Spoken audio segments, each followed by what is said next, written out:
Well, That's a yeah, big one. I think it's a company value.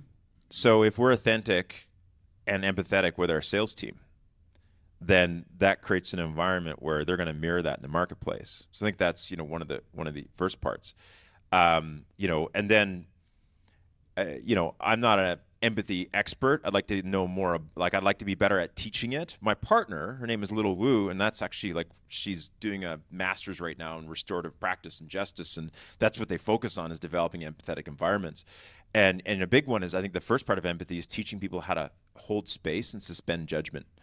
And that's a really interesting activity. One of the activities we'll do is role playing, where one salesperson will sell to the other person will be a buyer, but there's a third person who's the observer, and their whole goal is just to observe and make note and then ask questions after to understand why both of them responded the way they did.